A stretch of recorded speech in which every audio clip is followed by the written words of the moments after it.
आज की वीडियो में हम करेंगे रिलेशन एंड फंक्शन की मिसलेनियस एक्सरसाइज के कुछ बचे हुए क्वेश्चंस और ये हमारा लास्ट पार्ट होगा हमारी सीरीज़ का। तो पहला क्वेश्चन है हमारा डोमेन ऑफ एक हमारे पास फंक्शन दे रखा है x² + 2x + 1 upon x² - 8x + 12। Domain का मतलब होता है हम इसमें क्या क्या वैल्यू डाल सकते हैं। तो हमें इस तरीके से सॉल्व करना होता है इसे कि क्या क्या रेस्ट्रिक्शंस लगे हुए हैं। जैसे ये नीचे वाला पार्ट ज़ीरो नहीं हो सकता। क्यों नहीं हो सकता? क्योंकि ज़ीरो हो जाएगा तो ये नॉट डिफाइन हो जाएगा। तो ये चीज़ ज़ीरो नहीं होनी चाहिए नीचे वाली।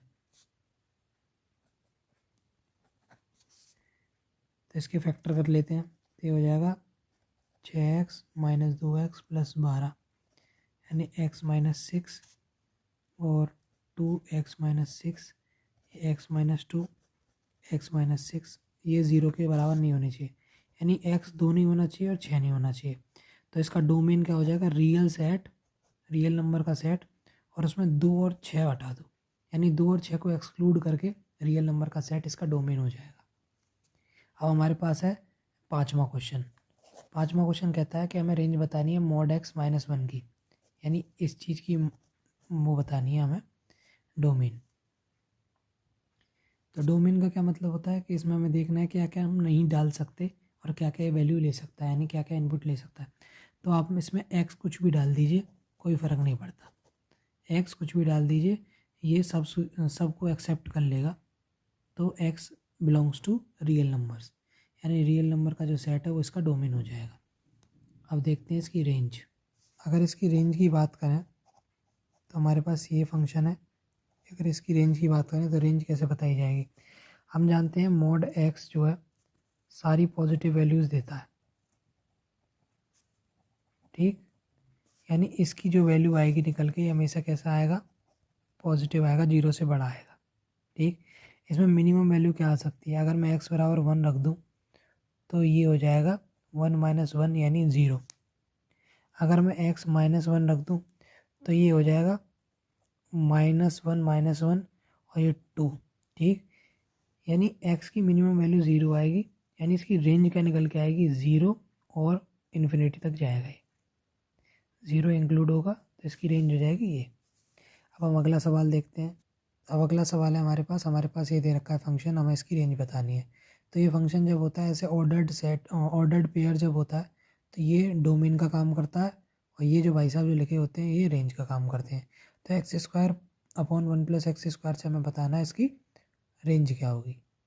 तो इसके दो तरीके होते हैं सॉल्यूशन के। आप इसमें वैल्यू पुट करके देखें। आप इसमें ज़ीरो पुट करके देखोगे तो 0/1 + 0 बराबर आ जाएगा ज़ीरो।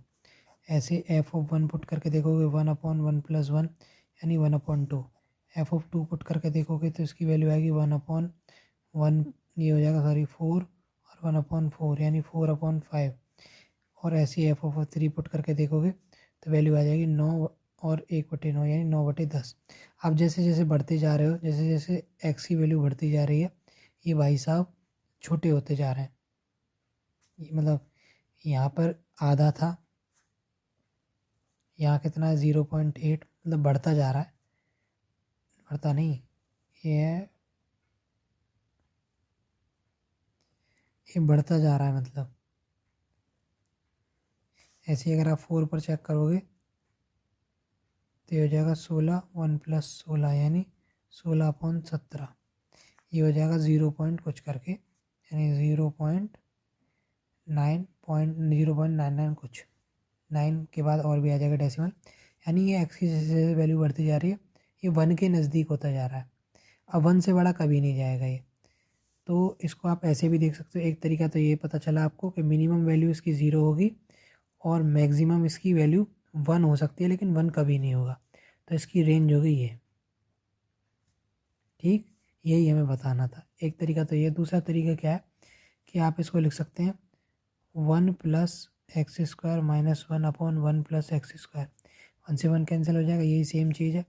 इसको लिख सकते हैं 1 + x² अपॉन 1 + x² -1/1 + x²।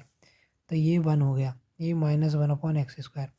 ये एक पॉजिटिव नंबर आएगा, यानी ये कम से कम ज़ीरो आएगा। इससे ज़ीरो पे ज़ीरो आएगा, इससे छोटी वैल्यू कभी नहीं आएगी इसकी।